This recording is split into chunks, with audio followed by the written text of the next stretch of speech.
Direct ça. Tu as soif? Elle a soif. Une bière. Un café s'il vous plaît. Un café pour la table 6.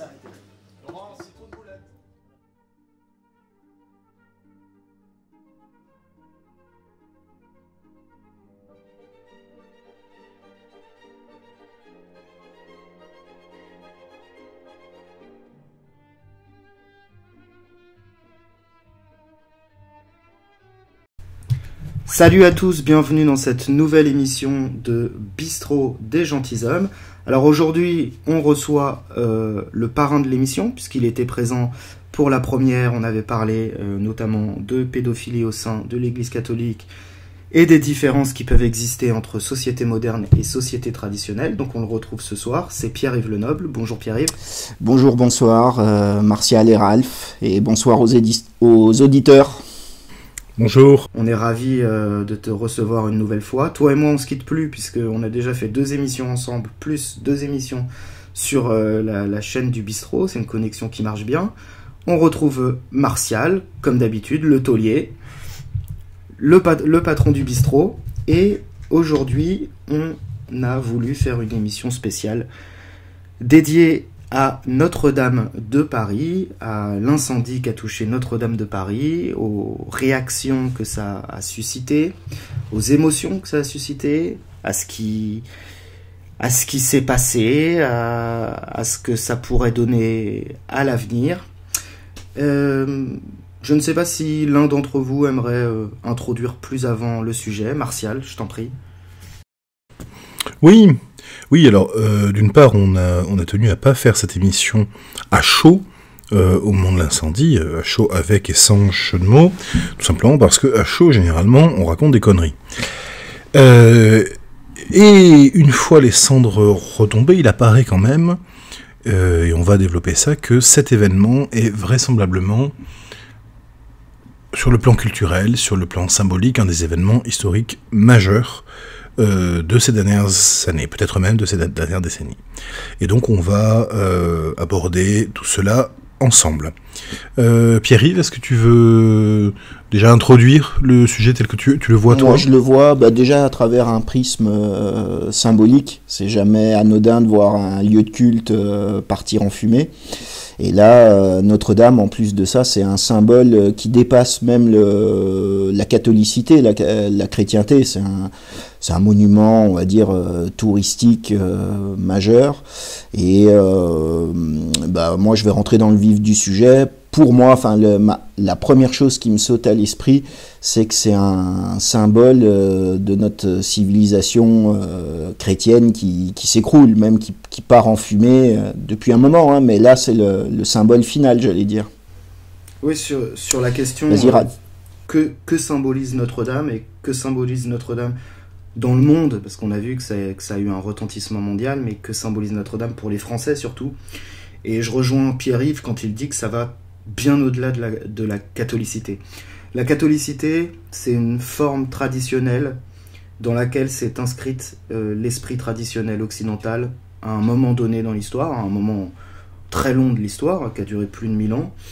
Mais c'est avant tout, pour moi, une certaine idée du sublime, une certaine idée de la ferveur, une certaine idée de l'abnégation aussi. Ça a été construit par des artisans qui avaient toujours une prière à la bouche et qui faisaient ça. C'était pas seulement un travail pour eux et qui n'ont pas signé. Et on est vraiment dans la recherche du beau, du juste et du vrai. Et c'est pour moi ce que symbolise Notre-Dame. C'est pour moi ce pourquoi les gens y sont attachés, même si c'est un processus inconscient. C'est-à-dire que voir cet édifice brûler... Alors attention, des édifices sublimes qui symbolisent notre histoire et qui brûlent dans l'indifférence générale, il y en a plein. Mais Notre-Dame, ça n'est pas passé. Non. Mais est-ce que c'est pas une loi justement presque cyclique? Tu sais, c'est comme la bibliothèque d'Alexandrie qui brûle, ou on a ça aussi avec la tour de Babel, les tours qui s'écroulent de civilisation, on va dire, arrivées en fin de cycle. Et ça se matérialise par le bâtiment phare qui part en fumée ou qui s'écroule, quoi. C'était dans ce sens-là que je voulais dire ça. Et je te rejoins aussi un truc, c'est sur le temps long. Notre-Dame, elle symbolise pour faire une chose aussi belle qui dure aussi longtemps, il faut pas être dans la rapidité. Et l'expression, tu sais, je vais pas attendre 107 ans, c'est parce qu'on a mis 107 ans à construire la cathédrale Notre-Dame, en fait. Donc aujourd'hui, est-ce qu'on pourrait se lancer dans un projet qui dure plus d'un siècle pour faire quelque chose de beau et de gratuit, quoi? Effectivement, ce qui est très révélateur, c'est que là, on nous a dit qu'on allait reconstruire en 5 ans. Ce qui est peut-être le cas, hein, mais qui, d'une certaine manière, pour une cathédrale, est absurde. Une cathédrale, c'est un chantier long. Et je pense que la longueur du chantier, que la durée, la grande durée, fait aussi partie du projet de cathédrale. Il faut que ça soit long, parce que sinon, ça a moins de valeur. Pour moi, les réactions politiques qu'il y a eu consécutivement à cet événement, elles sont complètement à côté de la plaque, comme d'habitude, hein. C'est-à-dire que le gouvernement, la politique moderne, c'est du bougisme, c'est une forme d'hystérie politique, alors qu'on était dans un moment qui était une invitation au calme, à la sérénité, à la réflexion, pas seulement pour des questions d'enquête, mais aussi pour des raisons de deuil.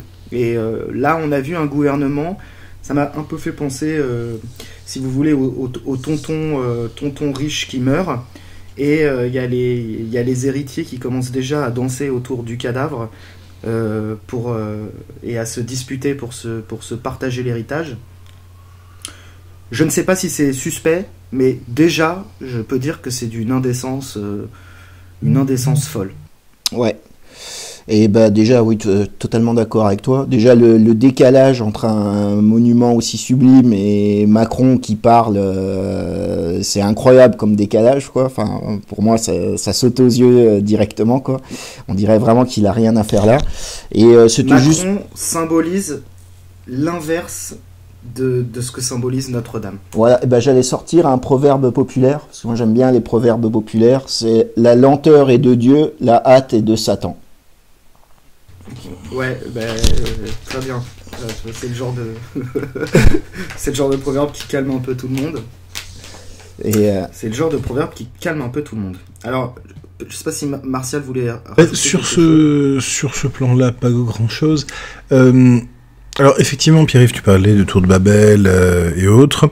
J'ai pensé aussi à l'arcane 16 du tarot, hein, la maison Dieu, c'est-à-dire la tour foudroyée et qui tombe, et qui symbolise souvent des catastrophes, mais également des occasions de renouveau. C'est en cela, je pense, que c'est un événement majeur qui est à comparer au 11 septembre, au niveau de l'impact culturel.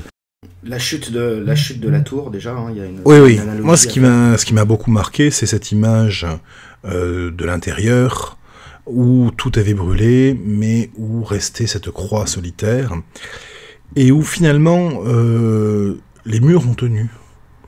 Et je me demande ce que ça dit sur l'église. Et quand je dis l'église, je parle pas du bâtiment, je parle même pas forcément uniquement des chrétiens, je parle de la spiritualité globale. C'est-à-dire que le toit et un peu du superflu à l'intérieur a brûlé, même si une partie de ce superflu était superbe. Et par contre, l'essentiel a tenu. Et finalement, la croix au centre, donc ce symbole spirituel reste. Et ça, j'ai trouvé ça très fort. Tout comme j'ai trouvé très fort le fait d'entendre sur les quais de Seine ces gens qui se mettaient à chanter l'Ave Maria. Il y a eu des moments très émouvants. Cette photo dont tu parles, qui a fait le tour du monde, où on voit effectivement les murs qui sont en place, le soleil qui arrive par le toit de l'église, puisqu'il n'y a plus de nef, il n'y a plus rien, et qui illumine une croix blanche immaculée. C'est vraiment une photo magnifique. Et pour les auditeurs, la croix telle qu'on la connaît dans la religion chrétienne, n'est pas un symbole propre au christianisme, bien que Jésus ait été crucifié. C'est un symbole spirituel, métaphysique, universel, dans lequel la barre verticale symbolise la spiritualité et la barre horizontale symbolise la matérialité. C'est pour ça que dans la religion, quand on est dans le symbolisme métaphysique, la barre verticale, la barre horizontale est tout en haut, c'est-à-dire que, et le point central c'est l'homme, c'est-à-dire que l'homme se situe de haut d'un point de vue spirituel, et c'est pour ça que quand on est dans une croix, quand on est dans la croix satanique, la croix luciférienne, la barre horizontale est abaissée pour dire que l'homme a un faible niveau de spiritualité. Et également les associations cultuelles qui ont également une action matérielle, comme la Croix-Rouge, adoptent une croix dont les deux pans sont de même longueur. Oui, effectivement. J'avais jamais vu ça comme ça, mais voilà. Tout à fait. Puisqu'effectivement, la Croix-Rouge, c'est quand même du spirituel, mais qui descend au niveau du matériel. Parce qu'il faut aussi, quoi. Ce sont les ordres actifs. Voilà.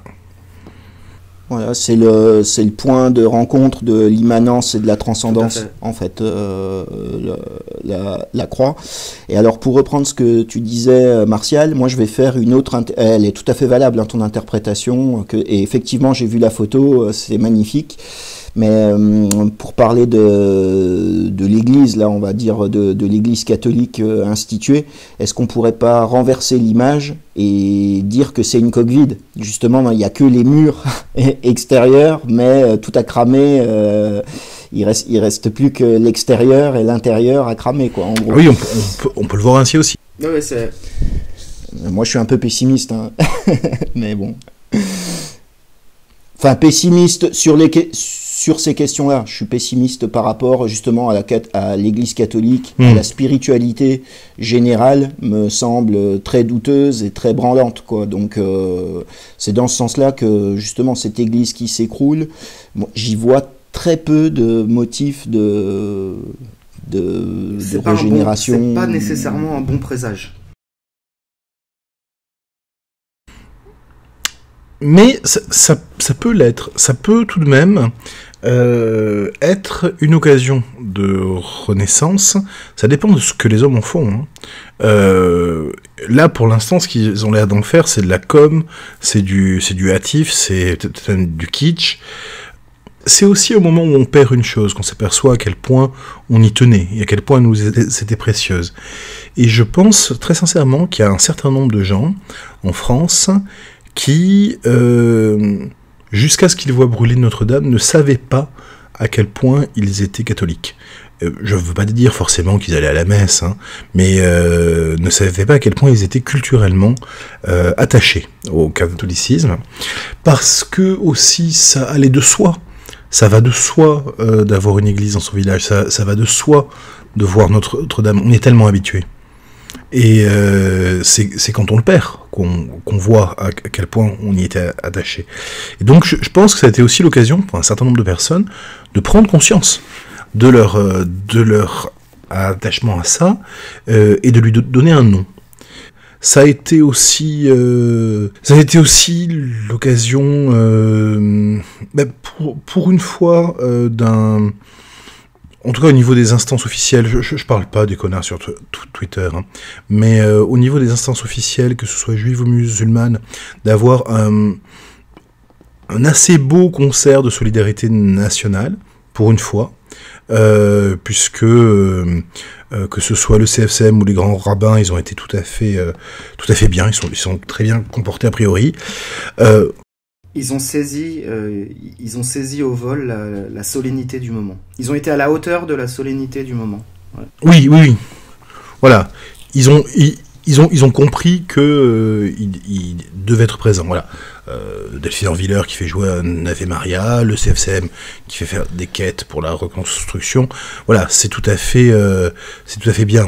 On n'est pas du tout dans le cas de je sais plus quel connard qui nous avait dit que les premières victimes du Bataclan c'était les musulmans de France. Voilà. Non, là tout le monde a été plutôt bien, bon à part bien entendu donc quelques cons sur Twitter, mais ça on s'en fout. Si on recherche les connards sur les réseaux sociaux, on en trouvera toujours. Hein. Il y aura toujours un connard pour dire la phrase de connard. Hein. Ça, il n'y a pas de problème. Hein.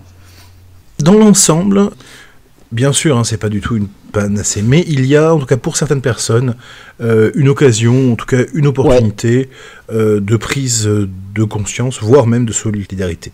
Après, je suis peut-être outrageusement optimiste, j'en conviens. Non, c'est vrai. Moi, j'ai pas trop vu de réaction quand même du monde catholique. Hein.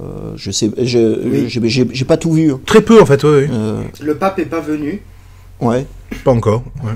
Pas encore. Peut-être que c'est prévu qu'il vienne. Je ne sais pas. J'ai pas vu beaucoup de réactions de l'Église catholique non plus. Mais je ne les ai pas cherchées non plus. Elles existent sûrement. J'en sais rien. Ouais. Sinon on peut enchaîner. Moi ce que je vous disais tout à l'heure, c'est que cet accident arrive pour couronner une vague de vandalisme sur les monuments chrétiens en France. Hein. On a eu un départ de feu à Saint-Sulpice, on a eu un fou qui est allé à Saint-Denis, et je sais que dans d'autres églises, il y en a aussi près de chez moi, il y a eu des actes de vandalisme et des départs de feu, précisément, quoi. Il y a une cathédrale près de chez toi. Ouais, la grosse église d'une ville qui s'appelle Lavore. Donc il y a eu toute une chapelle à l'intérieur de l'église qui a brûlé, et pas de façon criminelle, quoi. Donc on est en plein milieu d'une vague d'actes criminels contre le patrimoine tout court, mais le patrimoine catholique et chrétien en particulier. Et la thèse criminelle semble balayer d'un revers de main, comme s'il était criminel de le penser. Comme s'il était criminel de le penser, alors qu'on a tout à fait le droit de le penser. Alors à ce sujet, il y a eu un témoignage troublant de Benjamin Mouton, qui est l'ancien architecte de la cathédrale. Il a été architecte de la cathédrale pendant des années et des années. J'ai pas l'année en tête. C'est une vidéo qui a fait le buzz sur Internet. Au moment où on enregistre l'émission, je crois qu'il y avait 3 500 000 vues sur le replay BFM. Et lui, il dit, enfin, il est très étonné de la rapidité de la combustion du toit. Voilà, un spécialiste, quelqu'un qui connaît très bien la structure, émet des doutes et ne comprend pas ce qui s'est passé. Donc, qui sommes-nous pour écarter tout de suite la thèse criminelle, alors que la thèse... qui sommes-nous pour écarter la thèse criminelle? Alors pour l'instant, la piste accidentelle est privilégiée, très largement privilégiée. J'ai lu un article notamment des décodeurs du Monde. Je me la suis lu, puisque dès qu'on parlait de pistes criminelles sur Facebook, maintenant c'est magique. Vous avez un message qui apparaît sur votre écran pour vous renvoyer au décodeur du Monde, pour vous dire attendez, là vous êtes en train de partager un truc très tendancieux. C'est parce que les décodeurs du Monde te disent la vérité. Et après, il y a d'autres thèses aussi. Hein. Il y a eu un rapport qui a été commandité par le CNRS en 2016 et qui a été rédigé par un Italien, alors je lis mes notes, qui s'appelle Paolo Vannucci. On en a parlé beaucoup plus à la télé, notamment dans la presse italienne. On n'en a pratiquement pas parlé en France. C'est un universitaire qui est spécialiste en ingénierie mécanique et en incendie, notamment des vieilles structures. Et il avait pointé le doigt sur un risque d'enflammement du toit dû à la concentration de poussière stratifiée. Et ça avait été commandité au moment où les autorités se posaient des questions sur les possibilités d'attentats en France. Et Manuel Valls avait classé le dossier secret défense parce que il avait peur que l'information ne circule auprès des cellules terroristes. Donc on voit que au niveau des experts et des gens qui s'y connaissent un peu comme ça, il y a des thèses, il y a plusieurs thèses qui s'affrontent. Et là on est comme pour le 11 septembre.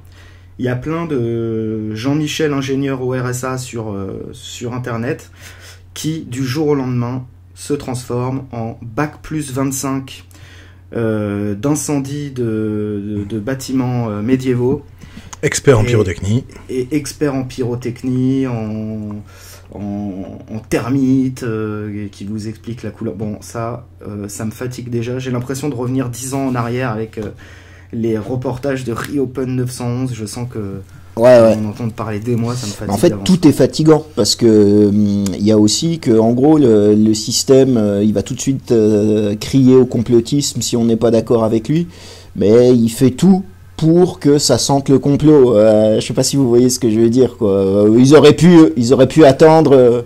Ah mais évidemment, il aurait fallu déjà avant. Mais ils auraient pu attendre, et déjà pour des raisons purement, j'ai envie de dire purement pratiques et juridiques. C'est-à-dire que Notre-Dame appartient à l'État. Donc l'État est en charge de l'entretien du bâtiment et de la surveillance du bâtiment. Donc déjà, avant de commencer à faire des plans sur la comète, normalement, on doit, avec des comités d'experts indépendants et tout ce qui se passe normalement, établir des responsabilités. On fait rien, on bouge pas avant que n'ait été mis en place quelque chose qui permet déjà de lever les soupçons, de montrer que l'enquête est prise en main de manière normale, et c'est pas du tout ce qui a été fait. Mais ce qui a été fait, c'est quand même que dès le soir de l'incendie n'était pas encore éteint, il y avait encore les pompiers sur place, que déjà on avait des journalistes qui nous disaient c'est accidentel. C'est-à-dire que l'enquête n'était pas commencée quand on avait déjà les résultats. Ouais, c'est extrêmement chelou. Ouais. Et un truc aussi que je trouve bizarre, moi, parce que quand vous m'avez dit de participer à l'émission, du coup j'ai regardé un peu toutes sortes de vidéos. J'ai regardé autant les médias officiels que les médias plus ou moins complotistes, et on entend tout et son contraire. Donc c'est vraiment très difficile de se faire un avis. Bien sûr. Par exemple, sur la sécurité du chantier. J'ai autant vu de vidéos qui disaient qu'il y avait des caméras thermiques, que c'était impossible de rentrer, que c'était ultra surveillé. Et à côté de ça, j'ai vu d'autres vidéos, plus ou moins sérieuses, hein, des deux côtés, qui disaient qu'il y avait plein de jeunes qui montaient sur les échafaudages pour faire des vidéos, et qu'il y avait que les ouvriers se plaignaient, qu'il y avait trop de gens qui pouvaient rentrer n'importe comment. Ouais, donc du coup, comment se faire un avis, quoi. Notre-Dame, il y a plein de mecs qui aiment le parcours, là, les trucs Yamakasi, qui montent, et il y a des vidéos, on voit des vidéos YouTube où il y a des petits jeunes, ils arrivent à se retrouver dans la tour. Ils marchent sur le toit, c'est des vidéos assez impressionnantes, d'ailleurs je le ferai pas moi, mais en tout cas c'est possible. C'est possible. Ouais. Alors moi, si vous voulez, je vais enchaîner aussi sur un autre truc, c'est qu'il faut pas non plus voir en tout noir et tout blanc, c'est-à-dire qu'on a l'impression que c'est c'est vrai que c'est un grand monument du christianisme qui s'est effondré, mais ce monument-là a déjà été souillé, entre guillemets, depuis plusieurs siècles. Hein. Et quand on voit, moi, le truc qui personnellement me choque au plus haut point, c'est de voir des touristes en short bouffer des glaces avec leur iPhone, rentrer dans un lieu de culte. Je suis tout à fait d'accord avec toi. On ne rentre pas dans une synagogue comme si on était chez papa. On rentre encore moins dans une mosquée comme si on était chez papa. Et les gens rentrent dans les églises en short, en Marseille, ils prennent des photos. Il y a eu des grosses profanations symboliques pendant la Révolution française, où on a fait des parodies de messes en déguisant des prostituées en déesse raison. On a fait des messes à la déesse raison pour se moquer de Notre-Dame. Ou alors on a carrément l'autocouronnement de Napoléon, qui est là, c'est totalement pareil, anti-traditionnel et anti-chrétien. Donc il y a ça aussi, on passe pas d'un monde, c'est pas tout rose, on passe pas d'un monde chrétien florissant à une église qui brûle. Cette église, elle brûle, mais elle était déjà plus trop... Elle a eu une longue histoire, c'est pas non plus un bâtiment d'origine, hein, c'est-à-dire qu'il y a eu la tour de Viollet-le-Duc, je crois que c'est le 19e siècle, donc il y a eu des stratifications d'architecture dessus. Le bâtiment a été profané à plusieurs reprises par les fanatiques de la raison, comme tu l'as si bien signalé. Mais toutes ces profanations ne sont pas arrivées à bout de la symbolique et de la métaphysique. Oui, mais oui et non. Pour moi, je te donne mon avis. Tu sais, c'est Saint Paul qui parle de l'esprit et de la lettre. Et pour moi, ce genre de bâtiments sont lettres mortes, en fait. Ça montre une autre époque, comme s'il y avait juste une coïncidence géographique, mais que c'était deux mondes différents qui se côtoyaient, quoi, en fait. Et c'est un témoignage. C'est un témoignage. C'est un témoignage, mais pour moi, effectivement, le symbole est fort. De notre côté, il ne faut pas non plus trop s'attacher au bâtiment. Je m'explique. Moi, je suis de Montpellier, comme certains le savent. Juste à côté de chez moi, il y a la cathédrale de Maguelone. Alors, si vous visitez l'Hérault, allez voir la cathédrale de Maguelone. C'est sur une petite île dans les étangs, c'est absolument magnifique. Au Haut Moyen-Âge, la cathédrale de Maguelone avait été déclarée par le pape deuxième cathédrale de la chrétienté après Rome. C'est pas rien. Ouais. Qui se souvient aujourd'hui de la cathédrale de Maguelone? Personne, à part les locaux. Et donc, voilà, le destin d'une civilisation, le destin d'un peuple, le destin d'une religion, c'est pas que le destin de ces pierres. Le christianisme a survécu à la cathédrale de Maguelone. L'esprit spirituel et l'esprit français survivront à Notre-Dame. Oui, et en même temps... Oui et en même temps, on a tendance aujourd'hui à sacraliser la vieille pierre, mais c'est pas pour rien qu'on le fait. Moi, j'estime que depuis les années 30, plus rien n'est beau. Voilà. Alors, ça va, le mouvement des Gilets jaunes, à un moment, on a parlé de la France moche, cette France qui vit dans les villes nouvelles et qui se retrouvait sur des ronds-points dégueulasses. On a tous en tête l'image de ces zones industrielles et commerciales qui sont pareilles dans toute la France, avec un immense Leclerc ou un immense Carrefour à côté de tout. Enfin, tout ça est immonde. Les bâtiments modernes sont immondes, et même ce qu'on nous présente comme des pièces architecturales de première catégorie, je sais pas comment appeler ça, sont mais moches à dégueuler. Moi, je pense. Moi, je suis parisien, donc je vais aller sur Paris. Je pense à la Bibliothèque nationale François Mitterrand est un lieu inhumain. C'est absolument ignoble. Moi, quand quelqu'un me dit qu'il aime bien se balader dans ce quartier, je sais que j'ai affaire à un proto-humain. Bon, je comprends que bon, j'ai affaire à quelqu'un qui a des goûts de chiottes. Un bâtiment qui avait défrayé la chronique, c'était le musée de l'art premier de Novelle. C'est mort. Enfin, pour moi, c'est un bâtiment qui n'a absolument aucun intérêt. Une sorte de cube de couleur avec du végétal. Bon, si vous voulez, Pierre-Yves va pas être d'accord, mais d'un point de vue de la cybernétique, si vous voulez, c'est un endroit où on circule bien, qui est bien éclairé, qui est fonctionnel, mais c'est mort. Et alors, pour moi, le summum du summum de la laideur moderne, pyramide du Louvre aussi. La pyramide du Louvre. Hein. La Défense. Moi, perso, je trouve ça vraiment horrible. Hein. Est-ce que tu t'es déjà baladé Oui. Non, c'est vrai, c'est horrible. Hein. Putain, je te jure que t'es là, il y a des sortes d'énergie qui t'écrasent. Et ce sont des endroits qui n'ont pas été conçus pour que les humains se sentent bien. Ce sont des endroits...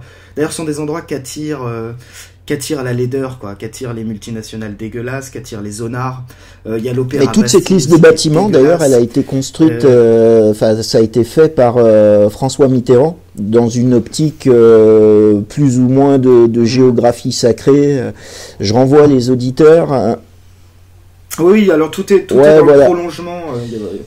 Enfin, tout est dans le prolongement, mais ce qu'il y a, c'est qu'aujourd'hui, quand vous avez du pognon, soit vous voulez aller habiter de la vieille pierre à la campagne, soit vous installez dans les centres-villes un peu médiévaux, un peu historiques. Vous fuyez cette modernité horrible si vous avez un esprit un peu européen et esthète, quoi. Et justement, dans Paris, ce quartier... de Notre-Dame, qui jouxte Saint-Michel, qui jouxte Odéon. C'est encore un quartier de Paris où on se sent bien. C'est un quartier qui est beau, d'ailleurs le quartier latin. D'ailleurs, les gens ne s'y trompent pas, je veux dire, la jeunesse un peu, la jeunesse un peu dorée, un peu éduquée, va là-bas boire ses coups et tout ça. Et voilà, aujourd'hui, on est obligé de sacraliser l'ancien, puisqu'il n'y a pas de nouveau. Il n'y a pas de nouveau qui vient s'y substituer et qui vient nous émerveiller, quoi. Il y a plus moi, ça va me faire rebondir sur ce que je voulais vous dire.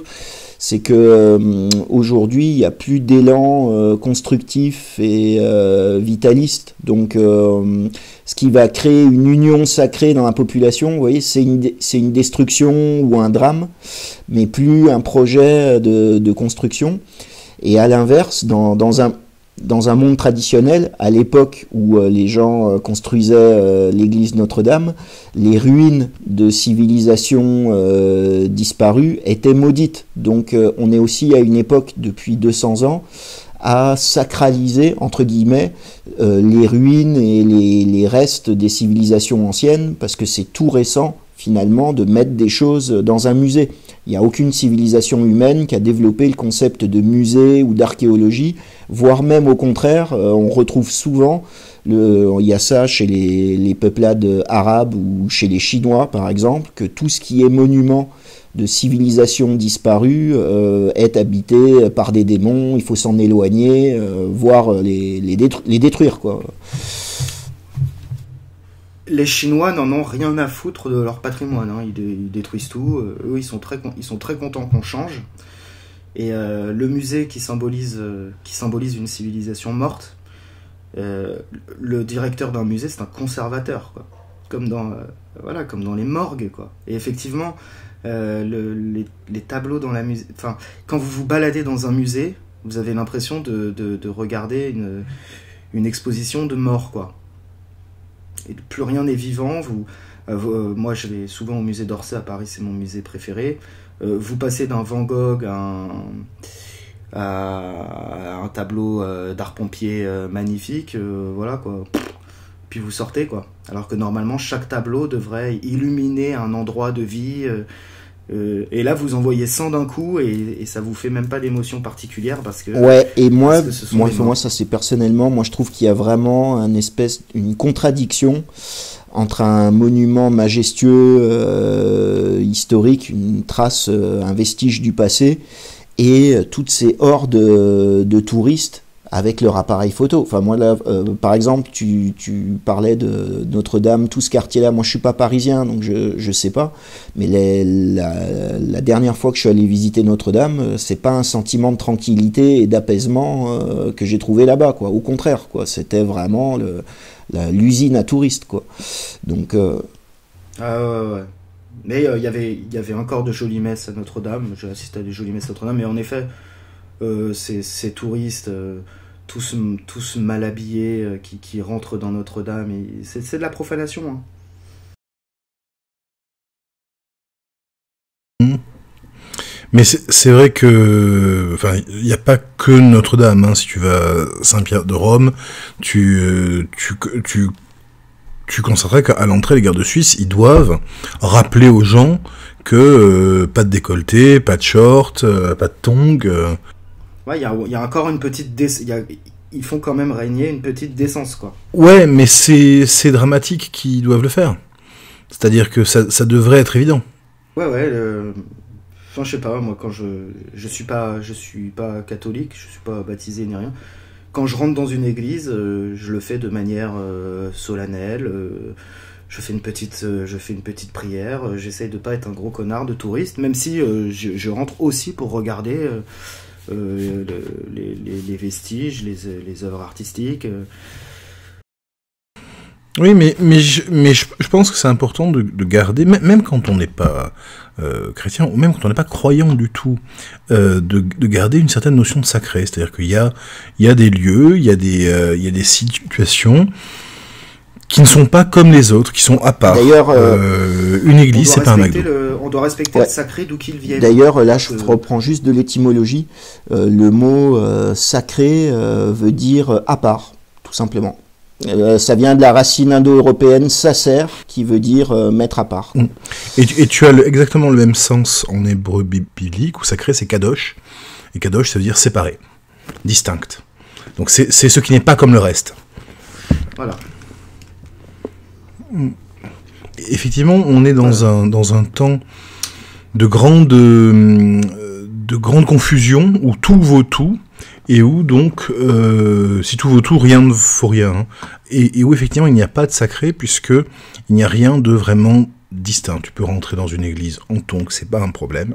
C'est l'état d'esprit dans lequel tu rentres plus que la tenue elle-même, je veux dire. Oui, bien sûr. Mais disons, en tout cas, il y a énormément de gens pour qui la distinction entre sacré et profane n'est pas évidente du tout. D'ailleurs, là aussi, on peut faire de l'étymologie. Hein. Profane, c'est ce qui est devant le temple, hein, ce qui reste à l'extérieur. Donc, par définition, dès que tu rentres, tu es dans le sacré, quoi. Alors, il y a quelque chose qui m'a beaucoup intéressé dans cette histoire de Notre-Dame, et qui m'intéresse depuis longtemps, c'est l'opposition entre la dégénérescence et la décadence. Et là, on a vu la dégénérescence et la décadence s'opposer complètement dans cette affaire. Alors, entre un Macron qui, à peine les cendres encore chaudes, appelle à un geste architectural contemporain, et les magazines et les pages catho qui appelaient à une reconstruction à l'identique, eh bien j'y ai vu une guerre entre cette dégénérescence et cette décadence. Alors qu'est-ce que la dégénérescence, messieurs? C'est l'excès de conservatisme, c'est la sacralisation ultime du passé qui serait indépassable et sur lequel il ne faudrait apporter aucune modification. Et la décadence, c'est l'inverse, c'est l'excès de réformisme, c'est vouloir fouler aux pieds le passé comme s'il n'avait aucune valeur. Et on a l'impression qu'il n'y a pas de juste milieu. Il y a une phrase de Lampedusa, je la cite toujours quand je parle de l'opposition entre dégénérescence et décadence, qui dit « Il faut que tout change pour que rien ne change ». Et effectivement, si vous voulez, la question c'est pas de savoir si Notre-Dame sera reconstruite à l'identique, ce qui n'a aucun sens, puisque à l'identique de quoi ? Bon, ça n'a pas de sens. Si on avait mis dans l'affaire les compagnons du devoir, par exemple, les compagnons de France, c'est pas seulement des gens qui refont à l'identique des vieilles pierres. Hein. Les compagnons, ils sont à la pointe de la technique. Ils travaillent avec des ordinateurs, ils modélisent, ils font des planches de surf ultra légères. Enfin, non, mais on aurait très bien pu imaginer un projet architectural tout à fait moderne dans le sens le plus noble du terme, mais qu'aurait respecté l'esprit, ça aurait été une logique vitaliste, quoi. Et cette logique vitaliste, on l'a pas vue.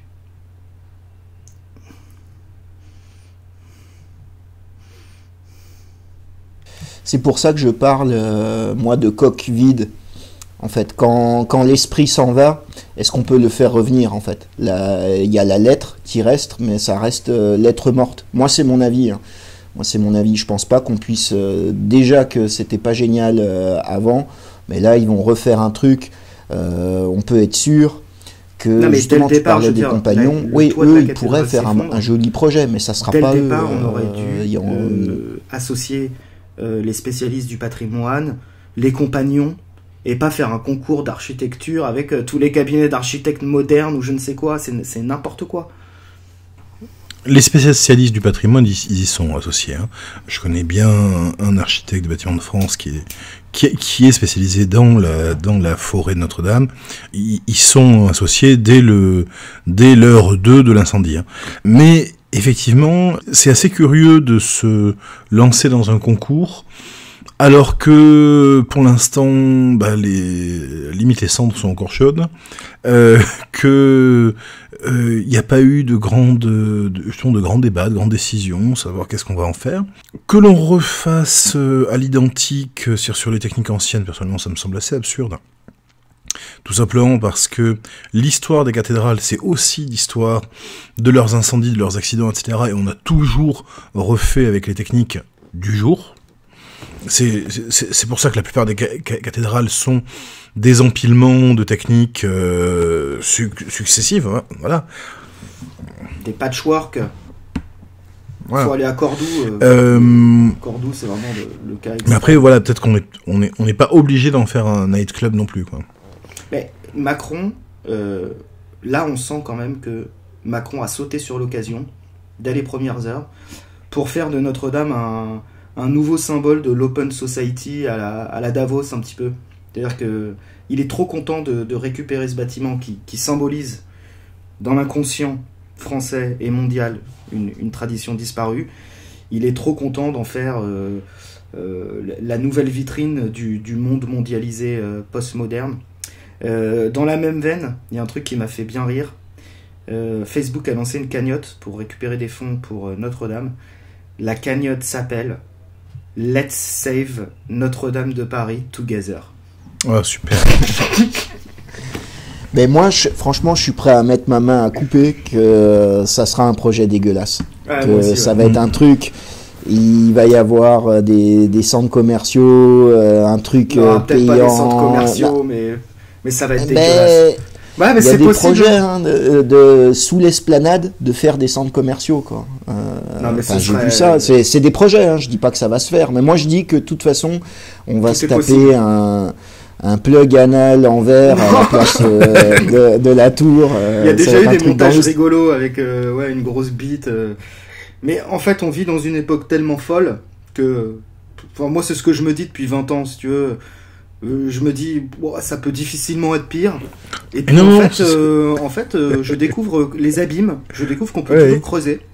Et donc, je reste attentif à ce qui va se passer à Notre-Dame. Mais effectivement, Alors, je m'attends je donne un scoop pour nos auditeurs concernant l'origine de l'incendie. En réalité, c'est HBO. C'est-à-dire qu'en réalité, tout cela était une promo pour les dragons de Game of Thrones. pas. Ouais, c'était pour tourner le dernier épisode. J'ai une petite... on va revenir dans le trivial. Mhm. Mais je suis tombé sur un article très intéressant d'un homme qui s'appelle Didier Rickner. R-Y-K-N-E-R. Je ne sais pas si ça se prononce Riner ou Rickner. Qui est ce monsieur? C'est le directeur et le fondateur d'une revue spécialisée dans le patrimoine occidental du Moyen-Âge aux années 30. Vous voyez, lui aussi, il s'arrête aux années 30. C'est qu'il doit trouver qu'après, c'est Oui, dégueulasse. après, c'est de la merde, ouais. Et là, j'ai pas noté le nom du magazine. J'ai vraiment pas de cerveau en ce moment. Et il donne des informations intéressantes. Donc lui, il fustige complètement la manière dont le gouvernement s'est emparé de l'affaire. Pour lui, tout est n'importe quoi de A à Z. La création de l'établissement public. Pourquoi ? Il rappelle aussi que pour lui, le milliard, c'est trop. Il pense qu'on peut refaire avec moins d'1 milliard. Et il rappelle que pour l'entretien des monuments historiques qui appartiennent à l'État, c'est-à-dire énormément de monuments historiques, alors on peut discuter sur la pertinence du fait que tout ça appartienne à l'État, mais il y a en 2019 18 millions d'euros de budget qui a été alloué, et en tout. Et il y a notamment dans ce budget l'entretien de 86 cathédrales. Donc c'est-à-dire que l'État, à qui on a confié la tâche d'entretenir nos bâtiments, rogne sur la dépense, alors qu'à côté de ça, il dépense des fortunes dans de la merde, dans des trucs qu'on lui a rien demandé, mais c'est 18 millions d'euros par an pour l'entretien des bâtiments historiques en France, et ils avaient alloué des crédits spéciaux pour la restauration de Notre-Dame, qui étaient de 4 millions par an pendant 10 ans, donc ça fait à peu près 40 millions, alors qu'on estimait qu'il fallait au moins 150 millions. 4 millions par an, ça doit être à peu près ce que coûte la cantine du Sénat, non? Ah mais je suis sûr que ça coûte plus, la cantine du Sénat coûte plus cher, j'en suis sûr et certain. C'est dire l'importance que l'État français attache à ce genre de choses. Je rappelle qu'il verse 34 milliards à des associations qui nous font chier, des milliards pour faire des films à la con. Enfin bon, de toute façon la gabegie financière de l'État français est sans limite. Bon. Déjà, il y a ça, et il y a aussi l'esprit derrière. C'est que l'État français est né dans le vandalisme. La Révolution française, c'est une immense destruction de cathédrales. Ils sont allés ouvrir les tombeaux des rois pour les habiller en travelot. Ils ont fait des trucs de ouf. Ouais, voilà. Et donc, ce pouvoir en place, l'État français, est issu de ce courant-là. Hein. Donc, de toute façon, on va pas leur demander de protéger quelque chose qu'ils ont détruit à la base. Hein.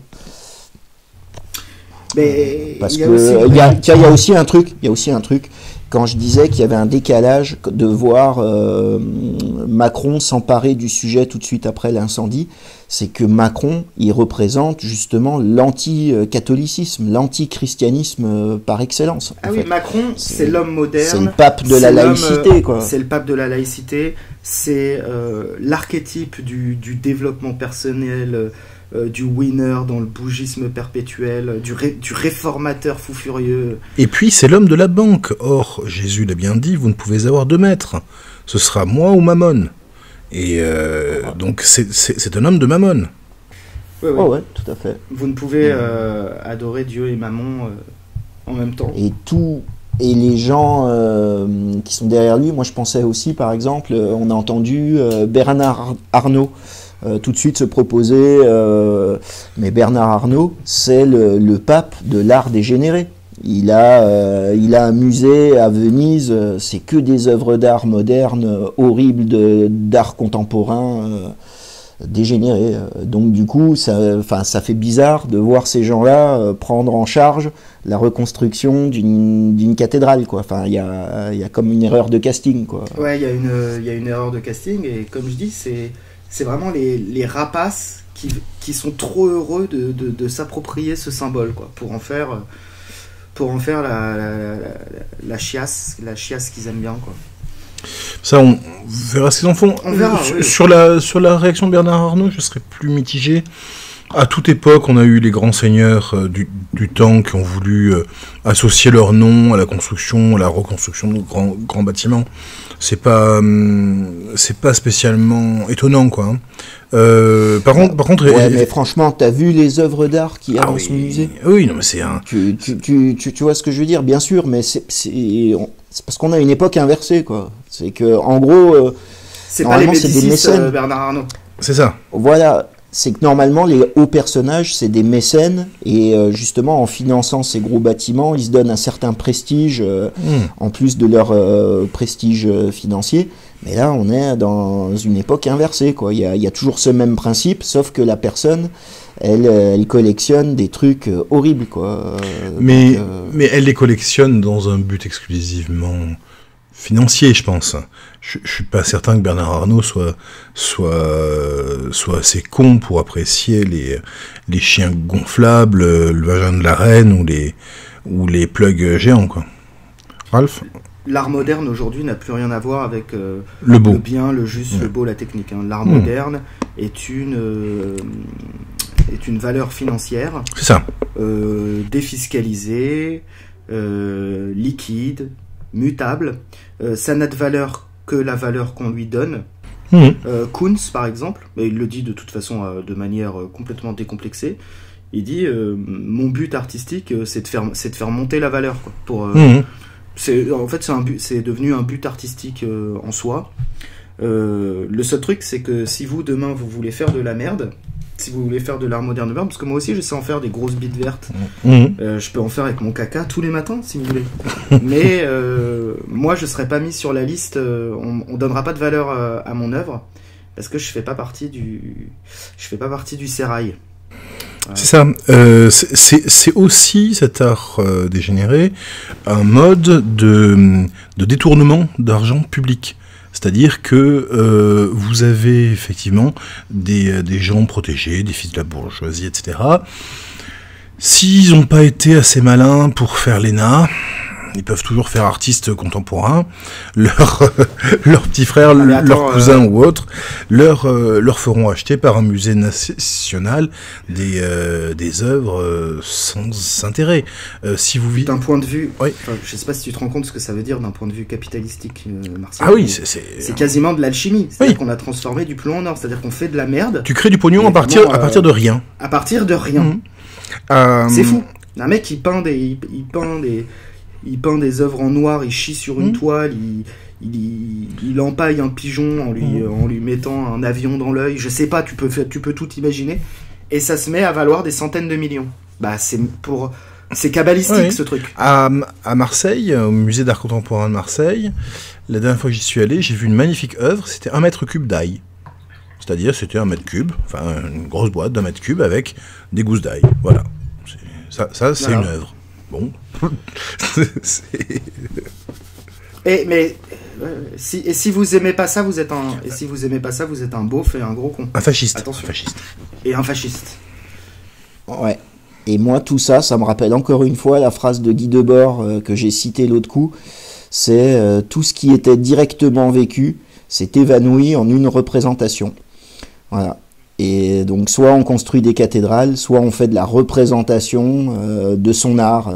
Et donc, on fait n'importe quoi. Et puis, on est dans la représentation, on n'est plus dans la chose directement vécue. Il y a une complicité entre l'artiste dégénéré et l'intellectuel qui se branle le cerveau dégénéré. C'est-à-dire que l'artiste va créer l'œuvre moisie et l'intellectuel dégénéré va se charger d'en faire le commentaire complètement incompréhensible au commun des mortels qui va donner de la valeur à l'œuvre. Ouais. On est dans l'alliance des pervers, quoi. Tu as lu Céline, ce qu'il dit sur les critiques littéraires, quoi. Louis-Ferdinand Céline, il en parle de ça, des critiques littéraires. Il dit exactement la même chose. Je me souviens pas de ça, mais je suis sûr que c'est Céline qui parle de ça, ça doit être délicieux. Mais après, vous pouvez également directement lire ce genre de personnes. Dans l'idéologie française, BHL nous apprend de toute façon que si vous pensez que une pensée intellectuelle, philosophique, doit partir du réel et y revenir, et si vous êtes contre l'idée d'une pensée un peu à la façon de la morale kantienne, c'est-à-dire un très beau système mais complètement inapplicable, hein, un couteau sans manche dont il manque la lame, et bien donc si vous pensez que ce genre de pensée n'a pas de valeur, eh bien c'est que vous êtes un fasciste. Voilà. Oh, voilà. Quelle surprise. Il est comme ça, BHL. Je savais pas. Tu m'apprends quelque chose. Surtout que, parenthèse, c'est complètement débile parce que le fascisme était à la pointe de l'innovation au niveau artistique. Hein. C'était pas des gars, tu vois, comme tout à notre époque. De toute façon, les mots ne veulent plus rien dire. Fasciste ne veut pas dire fasciste. Hein. Fasciste, c'est l'anathème qui veut dire malpensant. Le diable. Oui, hélas, au XXe siècle, il n'y a guère eu que les totalitarismes, qu'ils soient bruns ou rouges, qui ont essayé d'avoir un art officiel beau. Oui, ouais. Le suprématisme russe, c'est pas mal, hein, le suprématisme. Tu visites Moscou, les stations de métro faites sous Staline sont magnifiques. C'est vraiment très très beau. Mais parce que, même si c'est le stalinisme, il y a quand même une forme de transcendance. Il y a quand même l'idée d'une espèce de grande mission commune. Il y a une idée de... Oui, il y a quand même une forme de sacré, malgré tout. Alors sur la grande architecture étatique moderne, qui est complètement prostituée et qui fait que du lait, contrairement effectivement au grand régime totalitaire où il y avait encore des trucs encore pas trop mal, c'est vrai, il faut pas confondre l'art moderne dégénéré et l'art contemporain. Il y a encore des artistes extraordinaires aujourd'hui dont les œuvres méritent d'être vues. Il y a des peintres, il y a toute une école ultra réaliste notamment qui est vraiment déroutante. Voilà, il n'y a pas que de la merde. Hein, il n'y a pas que des grosses chattes ouvertes devant le château de Versailles et des gros plugs Place Vendôme. Heureusement, mais c'est le propre de la société du spectacle de tout subvertif.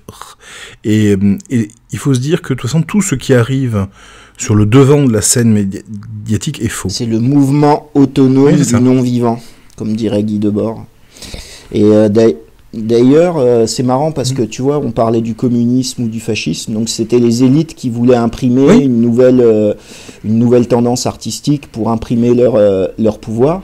Et nous, à notre époque, les gens comme Macron, tout ça, moi je les considère comme des parasites, hein, comme des ténias par rapport au corps social, qui sont là pour se nourrir.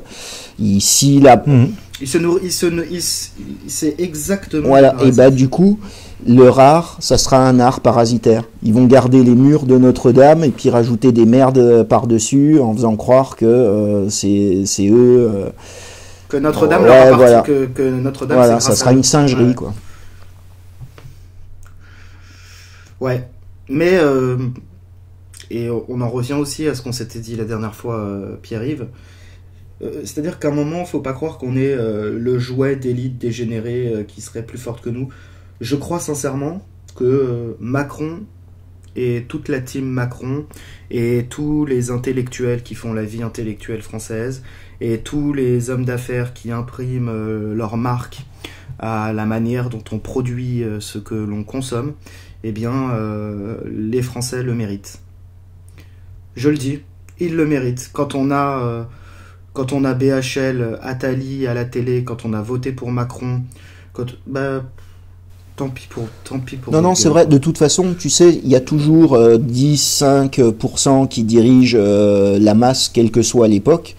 Et ces 10%, ça va être la synthèse, la tête de proue du reste, en fait. Donc, ils vont symboliser Macron, il symbolise le français moyen, ça c'est clair. Et de toute façon, dans nos vies professionnelles, dans nos vies personnelles, on en croise combien des petits Macrons en puissance on en a croisé combien des petits Macrons? Il y en a partout. Donc forcément, on va se retrouver avec un gars comme ça à la tête du pays, quoi. Ouais. Se battre contre ce genre de choses, c'est fatigant parce que finalement tu te rends compte que c'est ce que la masse veut finalement. Ils sont heureux.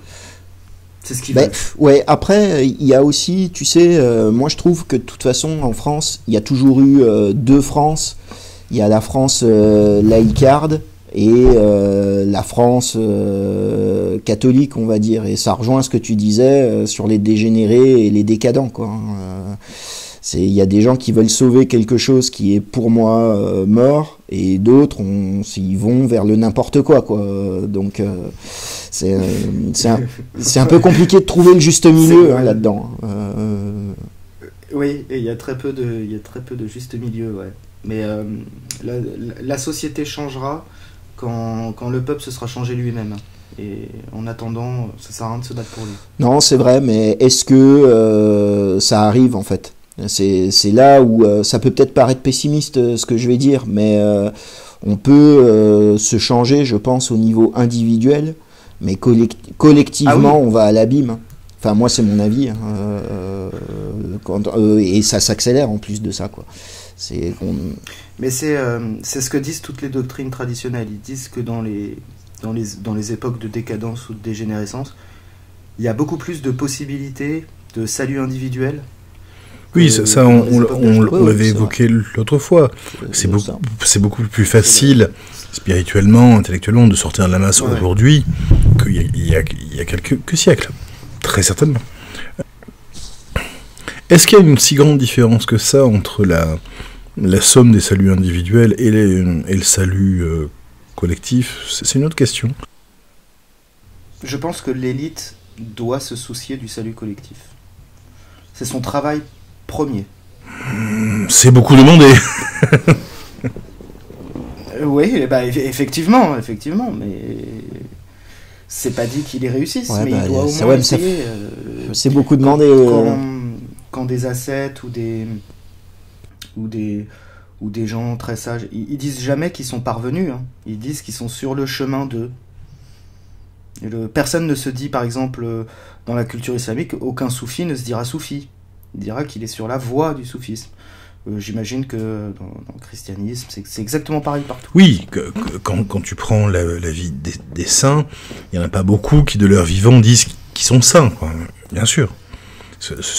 Ouais, ils sont souvent mal partis. Ils sont aussi Ouais, très mal partis ouais. au départ. J'avais été fasciné par la biographie de Saint Jean de Dieu, hein, qui est un mec extraordinaire, et qui a été dans des galères pas possibles, qui a fait tous les métiers, qui a été soldat, serviteur, médecin, etc. Il y a des histoires de putes aussi, hein, qui deviennent des saintes après avoir erré dans le désert 40 ans finalement.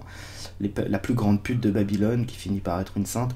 Et lisez 3 contes de Flaubert. Il y en a un qui s'appelle Saint Julien. Il raconte l'histoire d'un saint qui est authentique, mais avec le style flaubertien. Et pareil, hein, mal barré, le mec faisait des tueries d'animaux dans la forêt, des carnages complets. Il a tué ses parents.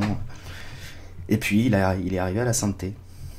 Bon, voilà peut-être une belle conclusion. Avons-nous autre chose à ajouter sur ces sujets? Alors, je suis désolé pour les auditeurs, on n'arrive pas à une conclusion définitive et absolue sur tout. C'est normal. Il ne s'agissait pas de parvenir à ça, mais plutôt à un débat, ouvrir des portes, des pistes de réflexion. Messieurs, pensez-vous qu'on a abordé tout ce qui était intéressant dans l'immédiat? Moi, ça va. Pierre-Yves? Moi aussi, ça va. Et c'est très bien de prendre de la hauteur sur les événements un peu, parce que là, les médias, c'est la rafale. Quelle horreur. J'ai été faible. J'ai allumé BFM 5 minutes. Putain, j'ai cru mourir. Qu'as-tu vu? En fait, BFM, c'est un truc de fou. C'est trop bien fait. C'est-à-dire qu'on n'a pas l'impression que les choses se répètent. Ils ont réussi. Et c'est-à-dire qu'en fait, on se prend 10 fois la même info pourrie sans aucun intérêt dans la tronche. Et ça se répète. On croit qu'il va se dire quelque chose et il se dit jamais rien. Quel enfer. Dire qu'il y a des gens qui sont bloqués là-dessus toute la journée. Il y a des tarés qui sont bloqués là-dessus toute la journée. C'est normal qu'ils deviennent fous. Hein. On va revenir à des choses très triviales. D'abord, je remercie tous les abonnés à la chaîne qui sont de plus en plus nombreux. On va bientôt atteindre les 1000 abonnés, ce qui laisse présager d'une foire aux questions passionnantes. La semaine prochaine, on va faire un numéro de Lumière Rouge, où on parlera de la Nawalt, qui est un thème Red Pill fondamental à mon avis. Ça va être une très très belle émission. Avec Pierre-Yves, on a enregistré une émission sur les médias, la propagande, et puis on a fait une mise en ligne pourrie. Du coup, il faut qu'on le refasse. Donc peut-être que quand l'émission sortira, la bonne version sera en ligne. Si vous voulez, Pierre-Yves et moi, c'est l'association de 2 gros nazes de la technique. Donc ça pouvait que foirer. Abonnez-vous, mettez un pouce bleu, commentez. Oui, après la Nawalt, il est sans doute probable qu'on fasse un autodafé, n'est-ce pas?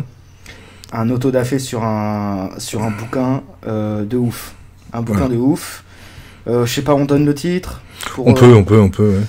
Alors c'est un bouquin d'un auteur, qui est pas un auteur au départ, qui a écrit en prison, noir américain, donc sur la culture noire américaine des années 60.